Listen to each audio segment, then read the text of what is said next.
Hi there. Just give me a second, please. Nice, but let's go a little beyond this. よーい今これはよりよいです。皆さんこんにちは。これは私たちのビデオです。ビデオの名前は何？ちょっと待ってください。Okay, now we're talking. Welcome to our video. Let's start.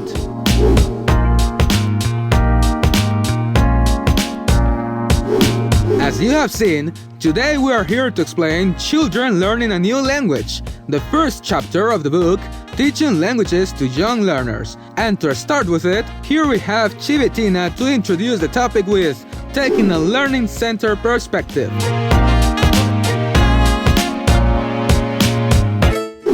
Hi! To start with this topic, I want to explain to you some details. There are notable differences between children, teenagers, and adults regarding learning a foreign language. For example, attitude. Children are enthusiastic and lively as learners. Native accent. They can develop a better accent since they are not ashamed to talk in a new language. Active participation. Children go and do an activity, even if they do not quite understand. Also, children can lose interest when they have to perform an activity that results in difficulty for them. Keeping the motivation and focus is a complex task. Language. They cannot use the language to talk about the language. They don't know about the grammar, syntactic, and morphology because they simply use the language. But wait, these are generalizations. Every child is different and there are factors that influences in the development, such as the skills in the process of teaching children, linguistic, psychological, and social development. Maybe you are wondering what is the relation between this and a learning-centered perspective, but let me tell you that these characteristics are part of the difference between learner-centered and learning-centered. Learner-centered. In this, the principal objective is to focus on the child's interests, experience, backgrounds, talents, and so on. But this is a waste of the potential of the kid, since he or she ignores the possibilities of discovering or improving a new skill. Learning-centered. This is the opposite. In this approach, it's focused on certain activities that develop the knowledge and ability rather than spend time in creating games that are only fun for students. The purpose is to avoid limiting the capabilities of children when we have too much consideration and think that they are not able to succeed in challenging tasks. Hello again! Now that we have learned about learner-centered and learning-centered, let's take a look at the perspective that Jean Piaget, a famous psychologist, has about children when it comes to learning, by the hand of Chivi Virtue.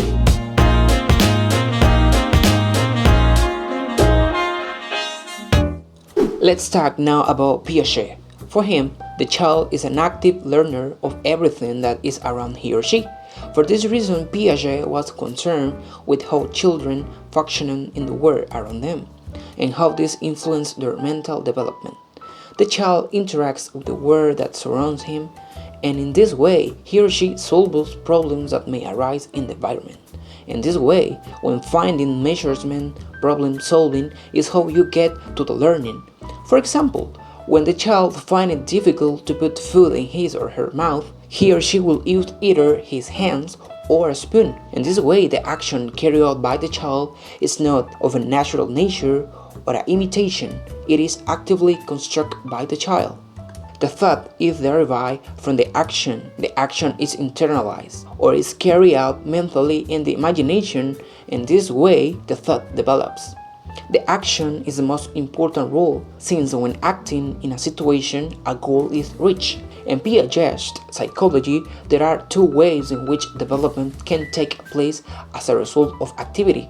These are accommodation and the assimilation. Assimilation occurs when the action takes place without presenting any change for the child, and in accommodation it implies that the child must adapt to the characteristics and environment that surrounds them in some way. Resuming the previous example, now the child who knows how to use a spoon now has the challenge of using a fork. At the beginning, he or she may want to use it as he or she used the spoon. This is the assimilation of the new tool. The child, realizing that the tips of the fork offer new opportunities to it, is when accommodation occurs and the child adapts to the new possibility and creates something new. An important dimension that Piaget neglects in the life of children is the social, different case and Vygotsky ideas. Hey! Let's now meet Chiminiki, who comes to first explain to us the perspective of another psychologist, Jerome Bruner from the USA, who helped to introduce some of Piaget's ideas to the American educational system.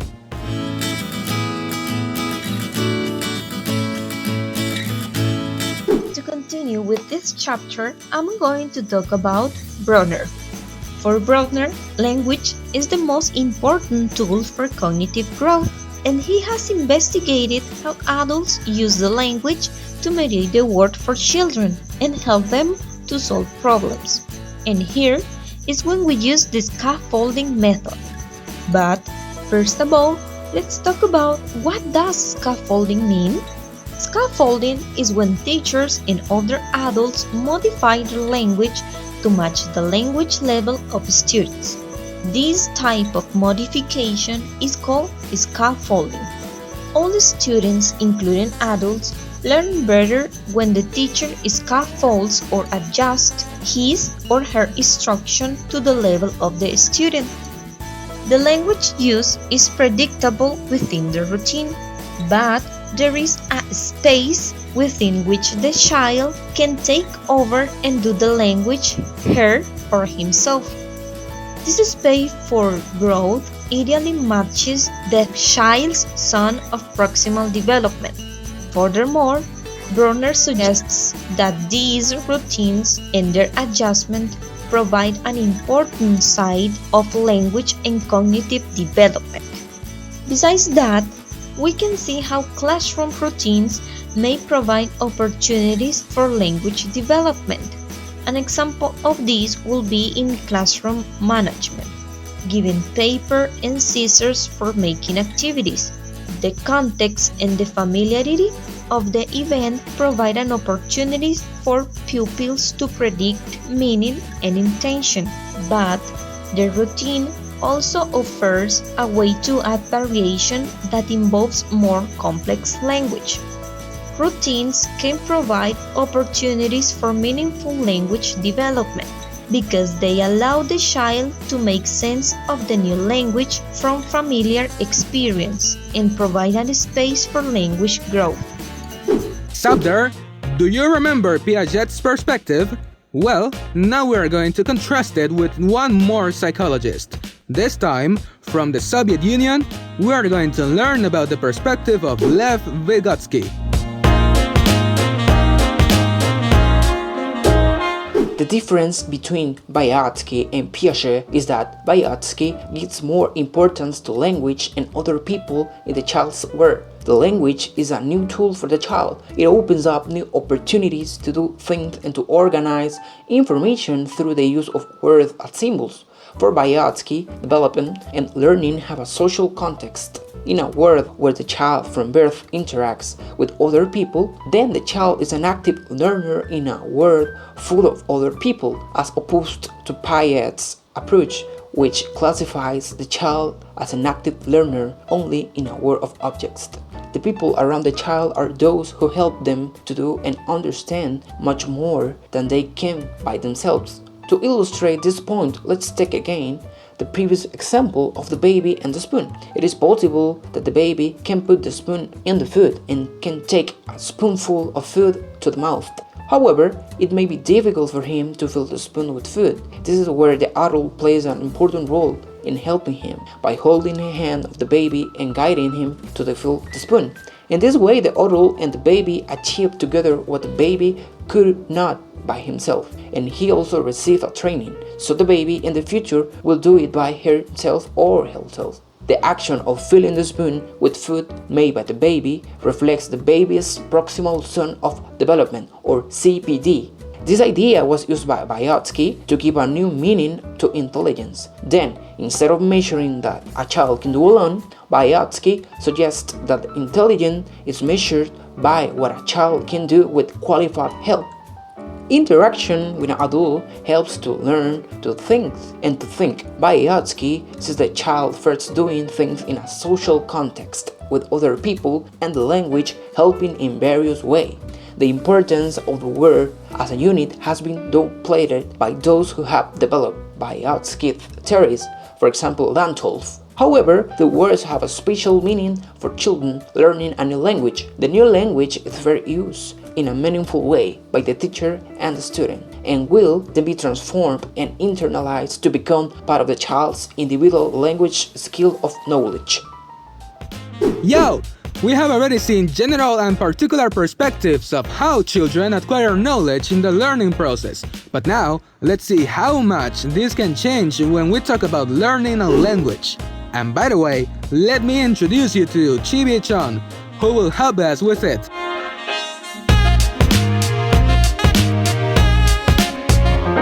To continue with the chapter, I am going to talk about from learning to language learning.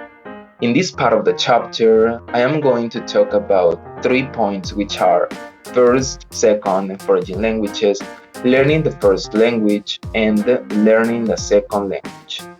But first of all, I am going to focus on the first point, which is first, second, and foreign languages. There will be very little experience of the language outside the classroom, and encounters with the language will be through several hours of teaching in a school week. In the case of global language like English, however, even very young children will encounter the language in use on video, TV, computers, and film. What they might not be exposed to is street use. For example, people using the language for every day. Now, I am going to talk a little about the next point, which is learning the first language. In this part, some structures in spoken language are acquired late because of their connection with the written language, for example, relative clauses, etc. Besides, children have problems using words that express logical relations between ideas, like cause and effect. Structures with although or unless are also difficult for children. One implication for teachers of foreign languages to young children is that children will come into foreign language at the earliest stages, bringing with them different developed skills and learning abilities in their first language. And last but not least, I am going to talk about the last point, which is learning a second language. In this part, we have age and second language, in which children learn the second language better than adults, and young children can learn a second language particularly before puberty because their brains are still able to use the mechanisms that assisted first language acquisition. We have also the influence of the first language on the second, which is about restrictions on word orders. For example, the cat ate the snake. The cat and the snake do not have endings that show which is the eater and which is the eaten. Besides that, children become sensitive to the reliability of cues in their first language from early infancy. In the case of English, word order is more silent. Moreover, we have age and first language. In this part, we can say that according to studies of immersion language learning, young children seem to pay more attention to sound and prosody, whereas old children are more attentive to cues of word order. Furthermore, children are generally less able to give selective and prolonged attention to features of learning tasks than adults, and are more easily diverted and distracted by other pupils.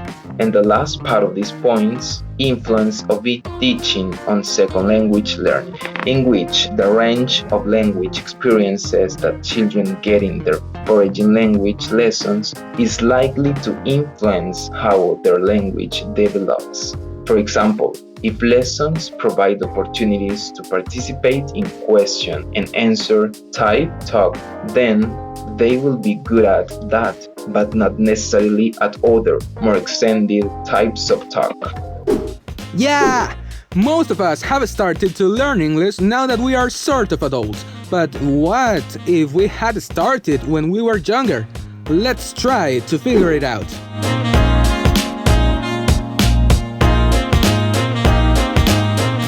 Now, let's talk about advantages to starting young with foreign language.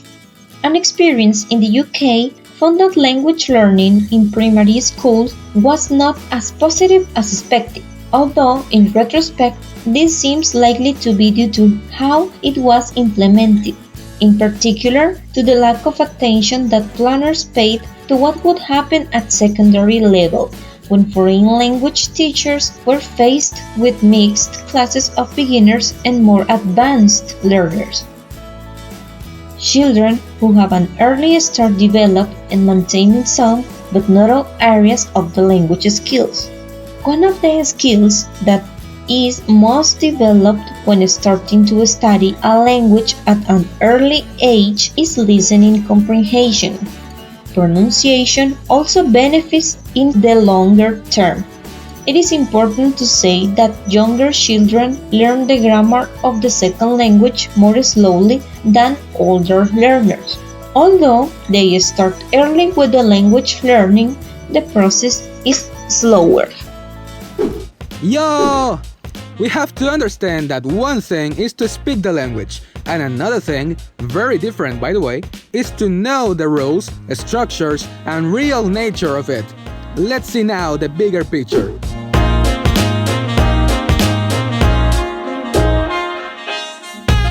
Hello again! Going deeper in this, let's talk about the foreign language, describing the invisible. We can describe the language according to its use. This means how it is used in communication and how linguistics has divided. Let's talk about the usage. We can divide it into topic, notion, and function. In linguistics, the topic is what is being talked about. In other words, it is the content taught and organized around a common object, for example, about the family or animals. Notion is a concept. It can be a specific idea, such as vocabulary, and function is the act of the use of the language to achieve a purpose, and the interaction between at least two people.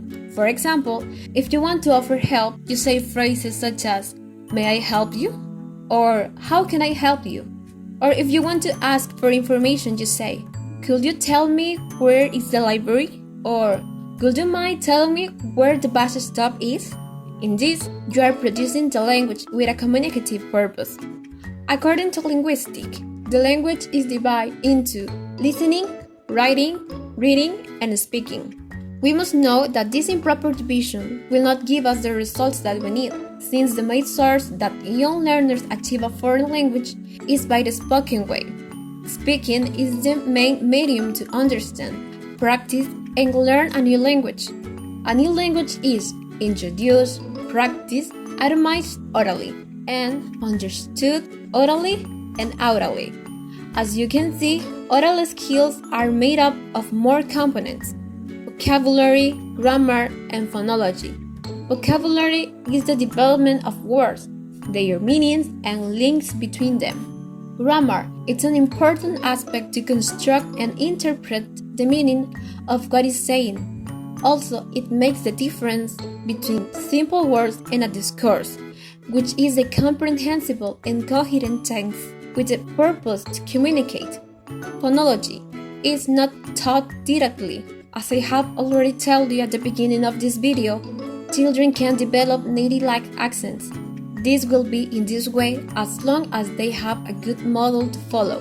The best form to teach oral skills is to focus on words as concepts. Then the kid will be able to link and mix those concepts to create interaction. That is to say that it will be a discourse, because this word network will have meaning and be coherent. Interesting, right? But this is not an excuse to forget literacy. According to Cambridge Dictionary, it is the ability to read and write, but there are more skills involved. vocabulary, whether active or passive, spelling, which is the correct arrangement of letters, and comprehension, which is understanding the meaning of something read. Literacy should be taught with the speaking language too, but it's important to adapt this according to the age of the students and take into account the possible issues and obstacles. So, we're about to finish this video, but before that, I would like you to keep some concepts for yourself throughout the upcoming videos that you will watch from the other groups. The first of them is that children actively try to construct meaning. This means that children need things to make sense, and if they don't find it, they are going to make it by themselves by the limited world knowledge they have. So you, as a teacher, should try to plan your activities taking into account the perspective of your students. Also, you should consider that development can be seen as internalizing from social interaction. So having your students working with their classmates is a good idea.